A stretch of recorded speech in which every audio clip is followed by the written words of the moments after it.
Il y a longtemps dans ma vie, mon garçon était à côté de moi, puis il disait, tu es le garçon de ton père. Mais ici, je viens ici, puis on dit, tu es le père de ton garçon. Alors, on a passé le flambeau. Et je suis heureux d'être ici, je suis content. Je rencontrais Charles aux noces de Laetitia. Et c'était une belle expérience en passant. On a passé une fin de semaine ensemble. Pas une journée, pas une célébration de noces, une fin de semaine ensemble. Puis, la cuisine, Annabelle avait pris charge de tous les repas, puis c'était une vraie ruche d'abeilles. C'était beau à voir, c'était intéressant. Charles me demandait c'était quoi le sujet. Puis il dit, parce qu'il faut choisir des chants en rapport avec le sujet. J'ai dit, le sujet, c'est qui nous fera trouver le bonheur. Puis j'ai dit, j'ai un bon chant pour toi. Il est où le bonheur? Il dit, je ne peux pas faire jouer ça à l'église. Oui, il est où le bonheur? Psaume 4, 7. La Bible en parle. C'est un sujet qui est extrêmement riche, extrêmement édifiant, et que la Bible en parle d'un couvert à l'autre. Psaume 4, 7 dit, plusieurs disent, qui nous fera voir le bonheur? Et le bonheur, c'est où le trouver, puis comment le trouver. C'est les questions qu'il faut se poser, et la Bible nous donne plein d'indications. Il n'y a personne qui est allergique à trouver le bonheur. Il n'y a personne qui s'empêche de trouver le bonheur. Tout le monde le cherche, tout le monde veut l'avoir. C'est un sujet qui est intéressant à prêcher parce que tu sais que tout le monde est touché par ça. On ne peut pas dire « Ah, moi, ça ne m'intéresse pas. » Et moi, à 33 ans, j'avais atteint pas mal mes rêves, mes réussites dans le sport comme joueur, comme coach. Et à 33 ans, mes amis avaient décidé de me fêter. Et je ne connaissais pas le Seigneur. On m'a fêté, on m'a fait une grosse fête. C'était énorme, comme on fête quelqu'un qu'on envoie à la retraite. C'est pas croyable. Et on voulait se servir de mon nom pour créer des bourses sportives. Puis c'était gros. Il y avait un orchestre de 8 musiciens. Pierre-Marc Johnson, le premier ministre du Québec, était à mon party. Le maire de Ville-d'Anjou, ministre des Transports fédéral, était à mon party. Tous mes amis d'enfance, il y avait 300-400 personnes. Et ce soir-là, mon meilleur ami vient me voir et il dit « Je suis assez fier, je suis ton meilleur ami. » Puis il dit « Je suis assis à ta droite. » Puis il dit « T'es notre modèle. » Puis là, il me regarde. Puis il dit « T'es bien triste. Je t'ai jamais vu triste comme ce soir. » Puis je me souviens encore de la position de l'orchestre en arrière de moi. Puis lui, il me regardait, puis c'est encore frais dans ma mémoire. Il dit « C'est quoi qui se passe? » J'ai dit « J'aimerais mieux mourir que de continuer à vivre. » Imaginez, tu arrives à un point où tu es au summum, tu as réussi tes objectifs, tu as réussi tes rêves, les gens ont beaucoup d'admiration pour toi, on t'appelle, tu es un modèle de réussite, puis tu veux mourir parce qu'il manquait quelque chose. Ecclésiaste 3 nous dit, Ecclésiaste 3,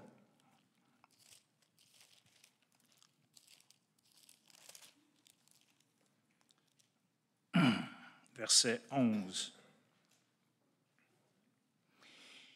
Dieu a fait toutes choses belles en son temps. Même, il a mis dans le cœur de l'homme la pensée de l'éternité, bien que l'homme ne puisse pas saisir l'œuvre que Dieu a faite du commencement jusqu'à la fin. Et dans ma vie, il manquait un morceau. Ce matin, on va regarder l'histoire de quelqu'un qui voulait être heureux, lui aussi, qui cherchait le bonheur, mais on va regarder dans la parole de Dieu, qui est une richesse pour nous donner des indications, des paramètres sur comment le trouver. Le texte, c'est le personnage, c'est Abraham. Abraham, on va regarder Genèse 11. Genèse 11 pour se mettre dans le contexte.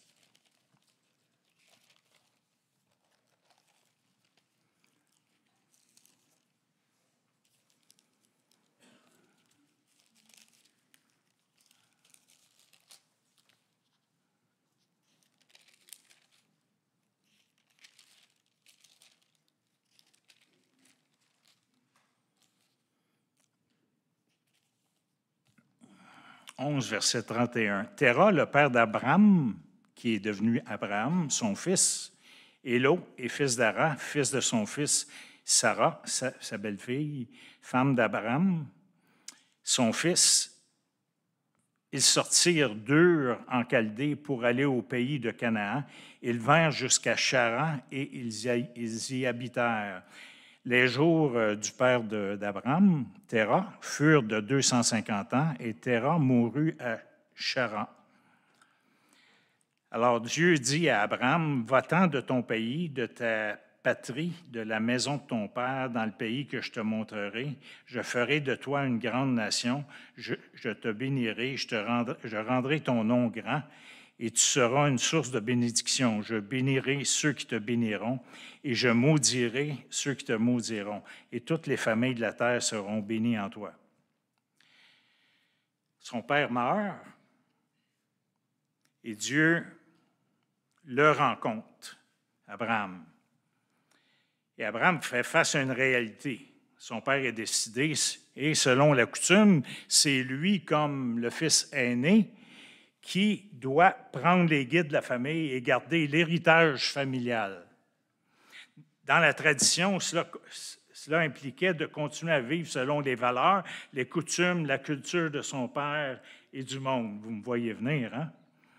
On peut imaginer Abraham devant le cercueil de son père en train de réfléchir pour la suite des choses et sur son avenir. Comme tout être humain qui cherche le bonheur, pouvait-il se demander où trouverais-je le bonheur? Dans l'héritage que mon père m'a laissé? Dans les valeurs, les coutumes et la culture du monde de mon époque? Où trouverais-je le bonheur? Comment trouverais-je le bonheur? Et Dieu intervient. Et Dieu lui fait une promesse. Voici, il donne deux choses, deux indications. Je vais prendre soin de toi, puis je vais te conduire. Le contexte dans lequel venait son père, est-ce qu'il pouvait être heureux en poursuivant l'héritage de son père? Son père se retrouve dans la génération qui ont suivi la tour de Babel. Alors que toute la terre avait une seule langue et les mêmes mots, tout semblait bien aller jusqu'au moment où ils trouvèrent une plaine dans la tour de Babel. Tout comme la vie de Lucifer et d'Adam et de Ève semblait bien aller, comme les gens de la génération de la tour de Babel, tout semblait bien aller. La convoitise d'un grand projet s'est emparée du cœur de la génération de la tour de Babel, comme la convoitise du cœur s'est emparée de Lucifer, d'Adam et de Ève, parce qu'eux aussi cherchaient le bonheur.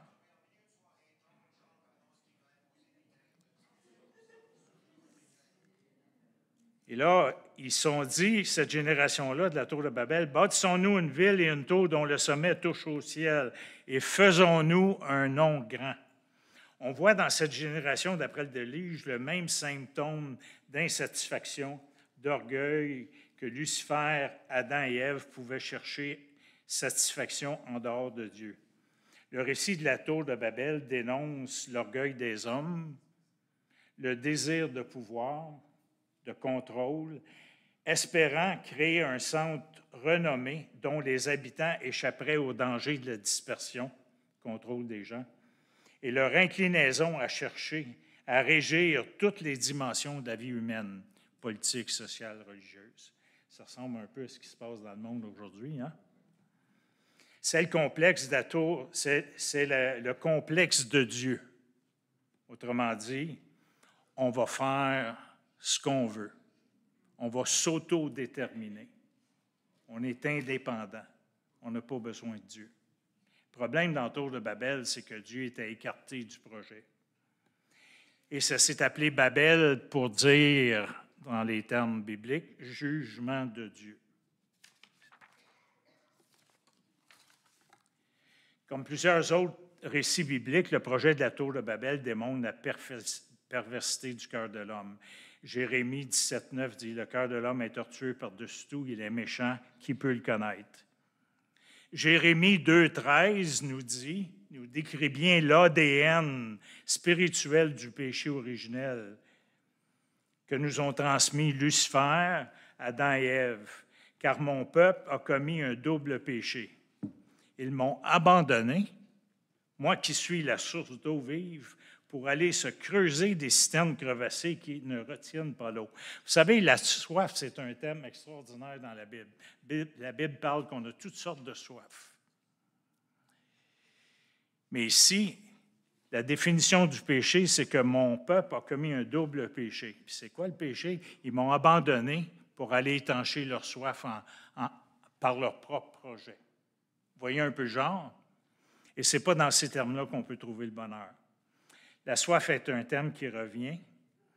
Et même dans Jean 4, quand Jésus rencontre la Samaritaine au puits, il dit à la Samaritaine qui, elle, cherchait à s'abreuvoir à droite puis à gauche avec des hommes et avec la vie mondaine, Jésus lui dit, « Celui qui boira de l'eau que je donne n'aura plus jamais soif. » Il est là de bonheur, s'assoiffer en Jésus. Et l'eau que je lui donnerai jaillira jusque dans la vie éternelle.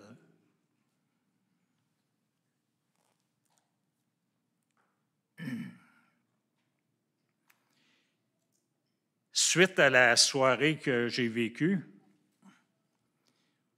j'ai été 3 ans dans un désert. Ma vie était... J'étais malheureux, je rendais ma femme malheureuse, mes enfants malheureux, quoi qu'ils ne comprenaient pas, eux, ce que je vivais à l'époque. Mais je n'étais pas présent. Et c'est comme tout s'écroulait autour de moi. Et là, un bon matin, ma femme, c'est une battante. Un bon matin, elle dit, « Bien là, on va aller à la messe. » Puis là, j'ai dit, « Laisse-moi tranquille avec ta messe. Ça ne change rien dans nos vies. La religion ne fait rien dans nos vies. » Puis là, elle me regarde en pleine face, puis elle dit, « C'est quoi que tu vas laisser à nos enfants comme héritage spirituel? » Ouf! Je ne vous mens pas, là, je n'ai jamais saigné de mon âme comme ça. Jamais, jamais, jamais. Puis elle est partie, elle a fait un hit and run. Puis ce que j'ai vu, j'ai repassé toute ma vie, le party qu'on m'a fait, les éloges qu'on me faisait, les réussites que j'ai eues, puis je disais, je ne peux pas laisser ça à mes enfants, à Martin et à Claudiane, parce que je suis malheureux. Ça fait 3 ans que je suis malheureux, puis ma vie est sèche, sans aucun... J'étais complètement désabusé. Il manquait un morceau. Et c'est 1 mois plus tard. Ça m'a tellement frappé que Dieu a tout... J'étais dans... Dieu avait envoyé des gens autour de nous pour nous mettre dans l'entonnoir du salut. Et 1 mois plus tard, je donnais ma vie à Christ. Revenons à l'héritage du père d'Abraham. Abraham pouvait-il trouver le bonheur dans les valeurs, les coutumes, l'héritage de la génération de son père? Non. Parce que Josué 24,2 dit « Il servait d'autres dieux ». Josué 24,3 dit « J'ai pris votre père Abraham de l'autre côté du fleuve et je lui ai fait parcourir tout le pays de Canaan. » Alors Dieu l'a sorti de là quand il était dans cette civilisation-là sous son père. Et Étienne, dans son discours, dit dans Acte 7,2, « Hommes, frères, écoutez, le Dieu de gloire a apparu à notre père Abraham lorsqu'il était en Mésopotamie, avant qu'il s'établisse à Charan. Il lui dit, « quitte ton pays et ta famille et va dans le pays que je te montrerai. C'est tout ce que Dieu lui avait dit, qui est rapporté. Alors, il sortit du pays des Chaldéens et s'établit à Charan.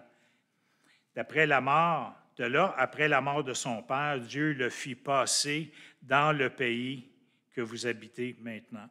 Selon la tradition, Abraham l'aîné, celui qui doit assurer la relève de sa famille, n'est pas le commandant en chef. Ce rôle revenait à son père. Mais lui, dans cette civilisation de la ville de Ur, une civilisation d'idolâtres, de corruption, lui, avec sa rencontre avec Dieu, a senti le besoin de sortir de là. Pour des raisons non connues, sauf peut-être le respect de son père pour son fils, ou encore sûrement le travail de Dieu. Suite à la rencontre avec Dieu, Abraham, la famille de Terah quitte Ur, cette civilisation corrompue, ce lieu d'idolâtrie, pour aller au pays de Canaan. Mais Terah, en bon commandant en chef, lui décide d'arrêter en cours de route et décide de s'établir à Charan, ce qui n'est pas encore la terre promise. Peut-être par manque de foi, par manque de vision, mais c'est lui qui était le chef de famille, il a décidé de s'établir là, et c'est ainsi qu'il va mourir. Ensuite, après la mort de son père, Abraham est complètement libre de poursuivre l'aventure, parce que là, il est tout seul avec Dieu. Son père n'est plus là pour l'empêcher. Où trouver le bonheur? En Dieu ou dans le monde? C'est intéressant parce que le monde, la philosophie du monde, c'est qu'on a des besoins de sécurité, des besoins d'hygiène, des besoins de se nourrir, dormir, des besoins d'estime de soi, des besoins d'affirmation, des besoins de trouver une communauté, d'avoir des relations. C'est tout en nous, ça. Et des besoins de pouvoir et d'actualiser notre moi et de grandir dans notre dépendance, notre autodétermination. Ça, c'est ce que le monde dit. Et le monde, la philosophie du monde dit aussi qu'on est soumis à ces besoins-là. Quand il n'y a pas de Dieu, bien, on a des besoins, alors il faut combler nos besoins, il faut être notre propre Dieu, notre propre capacité. Mais le problème avec ça, c'est qu'on n'a pas tous les capacités. Et la psychologie est très, très bonne pour faire des études, pour faire des observations, et là-dessus, c'est dans les solutions qui ont des problèmes. Mais dans la description, c'est bon. Et toute la psychologie moderne est basée sur la théorie des besoins. Et quand on observe les êtres humains, on peut dire, lui, regarde, il court. Comme les gens actuellement dans des milieux de guerre, bien, ils vont chercher à boire, à s'assoiffer. Ils ne chercheront pas à développer l'estime de soi, puis trouver du pouvoir. Alors, il y a comme une hiérarchie des besoins qui nous contrôlent partout où on va, dépendamment des situations. Puis eux autres, les psychologues modernes, ils pensaient d'avoir inventé tout. Mais regardez ce que Dieu dit à Abraham. Il dit, va-t'en de ta patrie, quitte ton pays, ta patrie, la maison de ton père. Alors, Dieu est en train de lui dire, détache-toi de tout ça. Des gros morceaux, là, ta patrie. On va dire un Québécois, quitte ta patrie. Oh, hey, ma culture. Et va dans le pays que je te montrerai. Autrement dit, va-t'en dans le vide. Quitte tout, va-t'en. Mais Dieu, il dit, gardez les besoins. Je ferai de toi une grande nation. Hein? L'estime de soi est là. Ils n'ont rien inventé, les psychologues. Je te bénirai. Bénirai, en termes bibliques, ça veut dire que je vais prendre soin de tous tes besoins physiques. Sécurité, nourriture, tout. La terre, bâtiment, logement, je vais prendre soin. Je rendrai ton nom grand. Wow! Siro, Dieu a des grands projets pour nous. Tu seras une source de bénédiction. Hey, ça, c'est le fun d'être une source de bénédiction. Je bénirai ceux qui te béniront. Ceux qui vont te faire du bien, là, qui vont t'apporter du bien, je vais les bénir. Aïe, aïe, wow! Et je maudirai ceux qui te maudiront, ceux qui vont te faire du mal, ceux qui font du mal aux enfants de Dieu, là, watch out. Il y a un jugement sur eux. Parce que c'est une promesse de Dieu. Je maudirai ceux qui te maudiront. Et toutes les familles de la terre seront bénies en toi. Et c'est la promesse qui a été donnée à Abraham. Alors Dieu, ensemble, il est en train de lui dire, moi, je connais tes besoins. Je les connais, c'est moi qui t'ai créé. Puis je vais en prendre soin. Mais quitte tout, puis fais-moi confiance, va-t'en où je vais aller. Oui, mais Seigneur, non, je connais tes besoins, je vais en prendre soin. Tu as ma parole. Le monde aussi nous promet le bonheur. Le monde nous promet le bonheur. Et pourquoi Abraham a quitté? Bien, probablement qu'il y avait quelque chose en lui qui disait, il y a plus. Dieu m'a apparu, mais j'ai plus avantage à investir dans mon expérience avec Dieu, avec tout ce que ça implique, que continuer dans le monde, dans la civilisation, de façon que je n'avais rien à gagner là.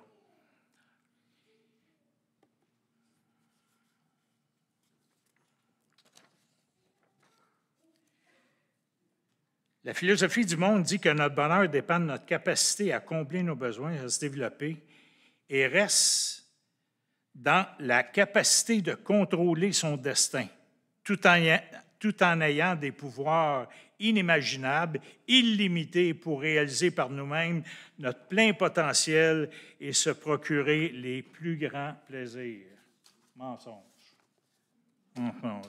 Mais c'est ce que la société veut nous donner. Et écoutez la radio, les chansons, puis tout, c'est ton moi, ton moi, ton moi. Fais-toi du plaisir, pense à ton moi, pense à toi, enlève les barrières, enlève les libertés, dirige ta vie, fais-toi du bien. Et moi, j'embarquais dans mon monde, avant de connaître le Seigneur, j'embarquais là-dedans, dans ces choses-là. Je m'abreuvais à ça. Et aussi, j'étais en train de dépérir et faire dépérir ceux qui étaient autour de moi. La méthode de Dieu, c'est l'apôtre Paul qui dit dans Philippiens, « Moi aussi, cependant, j'aurais sujet de mettre ma confiance dans la chair. Si quelque autre croit pouvoir se confier en la chair, je le puis bien davantage, moi, circoncis le 8e jour, lui aussi, il y a un party. De la race d'Israël, de la tribu de Benjamin, hébreu né d'hébreu, quant à la loi, pharisien, quant aux ailes, persécuteurs de l'Église, irréprochable à l'égard de la justice et de la loi. » Wow! Écoutez bien ce qu'il dit. C'est pas là-dedans qu'il trouvait le bonheur, là. Mais il dit, « Mais ces choses pour moi, qui étaient des gains, je les ai considérées comme une perte à cause de Jésus-Christ. » Il l'a vécu, là. Il a frappé le mur, puis le mur lui a révélé que tout ça, ça ne valait rien. Même si je regarde toute chose comme une perte à cause de l'excellence de la connaissance de Jésus-Christ pour laquelle j'ai renoncé à tout, je les regarde comme de la boue afin de gagner Christ. Je ne veux même pas y retourner parce que la boue, ça ne nous intéresse pas. Je ne veux même pas retourner en arrière. Et d'être trouvé en lui avec ma justice, non avec ma justice, mais celle de la loi, celle qui s'obtient par la foi en Christ. Il est dit aussi dans 1 Corinthiens, il dit, quand il parle de la résurrection, puis il parle du monde, il dit, si c'est dans des vues humaines que j'ai combattu contre les bêtes à Éphèse, quel avantage m'en revient-il? Si les morts ne ressuscitent pas, alors mangeons et buvons, car demain nous mourrons.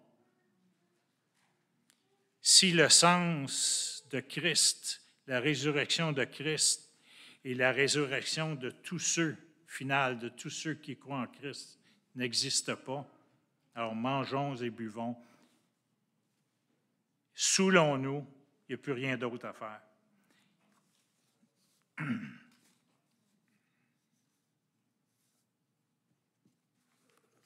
Dans le discours d'Étienne, on a vu que Dieu lui a parlé, ce qui est suffisant pour comprendre qu'en dehors des valeurs de son père et du monde, un nouveau besoin est né, et c'est ce besoin de Dieu. La vie d'Abraham nous montre quelqu'un qui marche vers qui a accepté d'embarquer dans une aventure avec Dieu. Dieu l'a appelé, puis il a accepté, il a dit oui. Et il a eu ses hésitations, mais dès que Dieu l'a rencontré en Mésopotamie, à ce moment-là, il a dit oui. Et il a probablement influencé son père, avec l'aide de Dieu, à sortir de Ur. Mais quand son père a décidé d'arrêter, bien là, on voit que son obéissance à Dieu était limitée par l'intervention de son père. Fait que là, on appelle ça une obéissance limitée. On voit dans sa vie Abraham qui marche vers la stature parfaite de Christ, qui marche vers le perfectionnement, vers la sanctification de sa vie, comme la Bible parle. À ce moment-là, on voit qu'il passe toutes sortes de tests. Et un des tests, quand il arrive à Canaan, il y a une sécheresse partout dans le pays. Alors, ça, c'est un bon test de foi. Qu'est-ce qu'il va faire? Ben, lui, il dit, hey, on n'y niaisera pas ici, je ne ferai pas mourir mon monde, tout mon troupeau, tout mon clan. Alors, on s'en va en Égypte. Mais où Dieu là-dedans? Et là, il arrive en Égypte, puis là, il a peur, il dit, hey, le roi, le pharaon, il va vouloir avoir ma femme, elle est tellement belle que. Fait que là, il dit à sa femme, il dit, écoute, tu diras que tu es ma soeur, comme ça, ben, ça va assurer ma sécurité. Puis comme ça, il ne me tuera pas. Puis, mais il est où Dieu là-dedans? Il est où Dieu? Et Dieu le protège. Dieu met à cœur au pharaon il est choqué après Abraham, il dit, pourquoi tu ne me l'as pas dit que c'était ta femme? Mais même à ça, il bénit, il le bénit au sens physique du terme, puis il dit, va-t'en, je ne veux plus te voir, laisse-nous tranquille. Et Abraham retourne à Béthel où il avait construit un autel. C'est une belle histoire, il y a toutes sortes mais on n'a pas le temps d'embarquer dans tous les détails. Mais je veux juste vous montrer dans son parcours qu'il y a eu des up and down. Un peu comme nous dans la vie. On a un cœur, on veut servir Dieu, puis à un moment donné, il arrive un test, puis tu prends une décision. Puis il est où Dieu? Il est 3000 en arrière. Il n'est pas là, je ne l'ai pas consulté, c'est ma décision. Il arrive une épreuve, là, tu te dépêches, puis là, tu trouves des stratégies pour sortir de l'épreuve. Mais il est où Dieu là-dedans? Il n'est pas là. Mais quand on regarde l'histoire d'Abraham, il a grandi, il a fait des erreurs, il a fait des bons coups. Au point où Dieu l'a amené, après avoir eu un enfant dans la centaine, Dieu lui a redemandé son fils et sa foi a tellement grandi, il a tellement confiance à Dieu, malgré les erreurs qu'il a faites. Il a vu Dieu tenir parole, le protéger, le garder, parce que Dieu avait une promesse à faire à toutes les générations après, dont nous autres aujourd'hui, on est des héritiers de cette promesse-là. Alors, Dieu lui réclame son fils de le tuer comme un agneau, de l'offrir comme un sacrifice, puis il accepte. Et juste comme il vient pour le faire, Dieu intervient. C'est une histoire extraordinaire. Abraham est vu comme le père. La Bible dit tellement belle. Écoutez, d'un couvert à l'autre, quand tu vas sur ton ordinateur, tu regardes, il y a des centaines et des centaines de passages sur Abraham. Bien sûr, c'est notre modèle. Et Dieu l'utilise d'un couvert à l'autre, de Genèse jusqu'à l'Apocalypse. La parole dit que c'est ainsi qu'Abraham, ayant persévéré, obtint la promesse que Dieu lui a faite.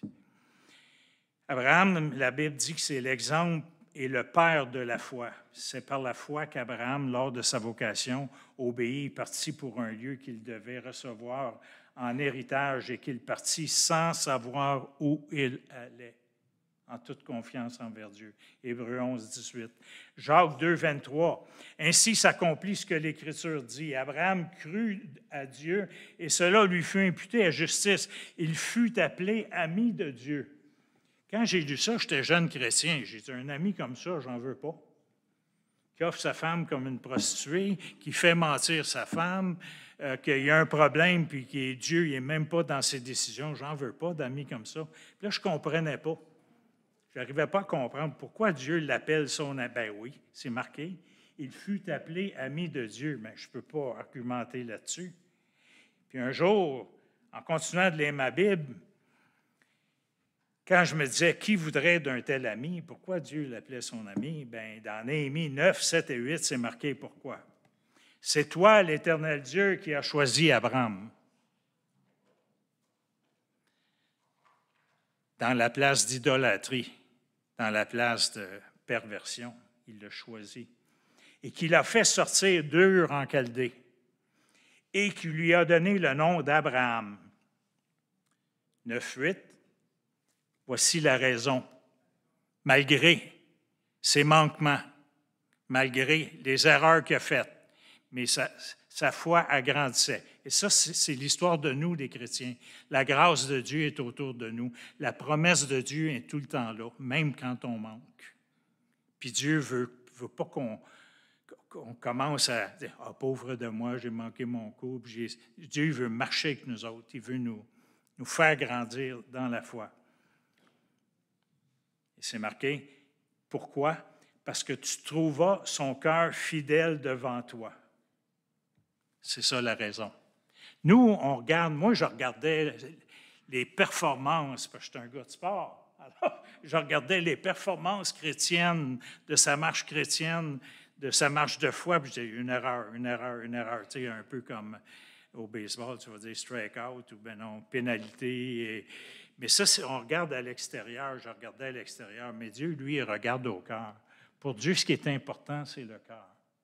Puis Dieu a vu son cœur dès le départ, quand il l'a appelé à Ur.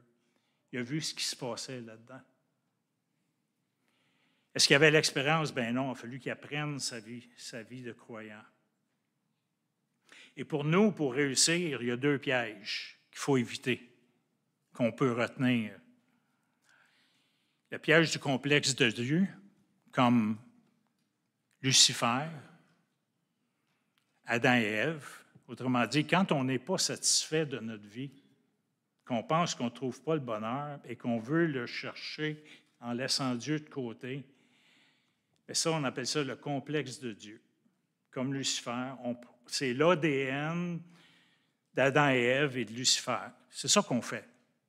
Mon peuple m'a abandonné, moi qui suis la source d'eau vive pour vous remplir votre soif, pour aller dans ses projets. L'autre piège qui nous guette, c'est quand vient l'adversité. Et quand viennent les difficultés de la vie, et Dieu sait qu'il y en a, et il y en a partout dans la Bible, c'est marqué, et Dieu ne nous a pas promis un jardin de roses, mais il nous a promis la vie éternelle. Mais quand vient l'adversité, et l'adversité en passant, c'est causé par les conséquences du péché, bien là, l'idée, c'est de ne pas tomber dans le piège du complexe du sauveur. Il arrive quelque chose, puis « Ah, moi, j'ai une solution, puis je vais aller. » Mais où Dieu là-dedans, dans ta solution? C'est ça. Et on ne peut pas trouver le bonheur quand on a le complexe du sauveur, de tout sauver autour de nous, de trouver des solutions sans consulter Dieu, en mettant Dieu de côté. Il n'y a pas un projet qui va tenir. Et Dieu ne permettra pas que nos projets tiennent, parce qu'on l'a chanté. Il faut construire nos projets sur le roc.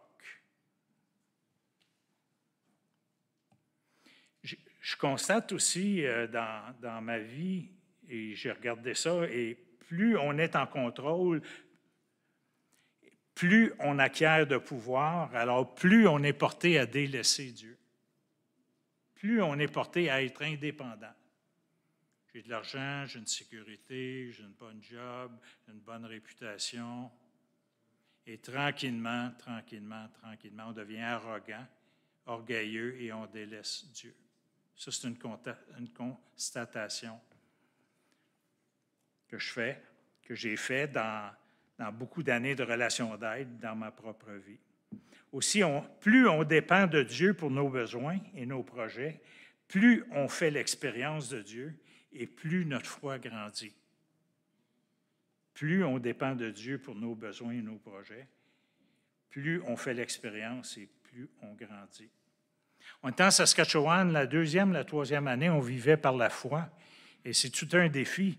Et il y a des gens qui disaient, vous êtes courageux. Non, on n'est pas courageux. Quand Dieu veut que tu marches par la foi, il te donne le courage, il te donne la joie, puis tu embarques avec ton bonnet sur le dos, puis on s'en va à l'expérience avec Dieu. Puis juste vous donner une anecdote, que quand Dieu intervient, quand tu vois Dieu agir, ça fait grandir ta foi. Martin, il voulait avoir, tous les jeunes, il avait un skateboard, puis il avait une grosse rampe au collège. Puis lui, il voulait avoir un skateboard. Tout ce qu'on avait, nous autres, comme argent qu'on recevait, c'est 100$ par enfant. Donc, on avait 200$, on avait 2 enfants, 200$ par mois pour vivre. Le reste arrivait par la foi. Martin vient nous voir, il dit, papa, j'aimerais ça avoir un skateboard. Pas si t'en souviens. Ouais. Ah, ben oui, c'est légitime, c'est correct. Ben oui, pourquoi pas? Mais un skateboard, ça coûte 90$ dans le temps, en 1900. Fait que là, j'ai dit, garde, on va faire comme d'habitude, on va demander au Seigneur. Puis c'est correct. Tu sais, j'ai pas dit, ben oui, on donne. Hey, écoute, là, on vit par la foi. T'aimes pas Dieu, toi? Yeah, j'ai un bon verset pour toi, là. T'as pas confiance en Dieu? On s'est dit, ben non, c'est correct, tous tes chums en ont, puis on va prier. On prie. Je crois que c'est 1h30 plus tard, un voisin arrive chez nous, il frappe, un espèce de gros gaillard indien. Eux autres ont des subventions, puis il rentre à la maison, puis on était bien chum avec lui. Il dit, je cherche quelqu'un pour couper mon gazon durant tout l'été, puis il dit, je paye d'avance, puis il met 300$ sur la table.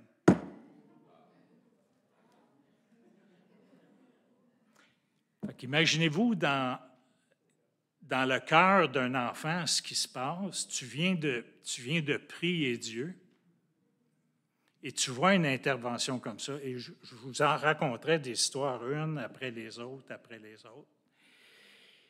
Et c'est ça. Nos enfants, notre progéniture, n'a pas nécessairement appris parce que j'étais le meilleur modèle chrétien, mais ils ont tellement eu d'opportunités de voir Dieu agir dans notre parcours, même dans nos erreurs, dans nos bons coups, que ça a fortifié leur foi. Et ça c'est intéressant. Les promesses qui ont été faites à Abraham, c'est pour nous aussi, de faire confiance à Dieu. Dans les intempéries, dans les démangeaisons d'en avoir plus, allons à Dieu. Hein? D'ailleurs, si on n'est pas convaincu, je termine bientôt. Matthieu nous donne un beau texte là-dessus, qui est frappant, qui est édifiant. Matthieu 6. Ça vaut la peine de le lire, parce que c'est là que ça se passe. C'est là qu'on a. C'est pourquoi je vous dis, ne vous inquiétez pas pour votre vie de ce que vous mangerez, ni de votre corps de ce que vous serez vêtu. La vie n'est-elle pas plus que la nourriture, le corps, le vêtement? Regardez les oiseaux du ciel. Ils ne sèment ni ne moissonnent, ne s'amassent rien dans des greniers, et votre Père céleste les nourrit. Ne valez-vous pas beaucoup plus qu'eux? Qui de vous, par ses inquiétudes, peut ajouter une coudée à la durée de sa vie? Pourquoi vous inquiétez au sujet du vêtement? Considérez comment le lys des champs, comment croisse le lys des champs. Il ne travaille ni ne file. Cependant, je dis que Salomon, même dans toute sa gloire, n'a pas été vêtu comme l'un d'eux. Si Dieu revint ainsi l'herbe des champs qui existe aujourd'hui et qui demain sera jetée au four, ne vous vêtira-t-il pas à plus forte raison, gens de peu de foi? C'est une question de foi. Ne vous inquiétez donc de rien, ne dites pas comment mangerons-nous, que boirons-nous, de quoi serons-nous vêtus, car toutes ces choses, ce sont les païens ceux qui cherchent leur bonheur dans le monde, qui mettent Dieu de côté. Votre Père céleste sait que vous en avez besoin. C'est la même promesse qu'Abraham. Je te bénirai, je vais te protéger, ceux qui te maudissent, je vais les maudire. Tu seras une source de bénédiction. C'est la même. Cherchez premièrement le royaume et la justice de Dieu, et toutes ces choses vous seront données par-dessus. Ne vous inquiétez donc pas du lendemain, car le lendemain aura soin de lui-même. Est-ce qu'Abraham a trouvé le bonheur? Genèse 25, je vous donne la conclusion. Genèse 25. Je me posais la question, il a-tu trouvé le bonheur? Il a-tu trouvé le bonheur? Il l'a vécu, en tout cas, parce qu'il était avec Dieu. Verset 8, Genèse 25, verset 8.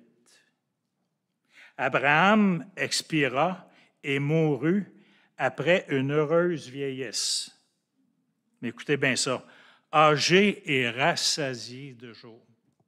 Il était rassasié. Il est mort dans la joie, dans la paix avec Dieu, et il a laissé tout un héritage derrière lui. Et je pense que si la question me serait posée encore aujourd'hui, quand ma femme m'avait posé la question « Quel héritage tu vas laisser à nos enfants? » j'avais juste envie de mourir.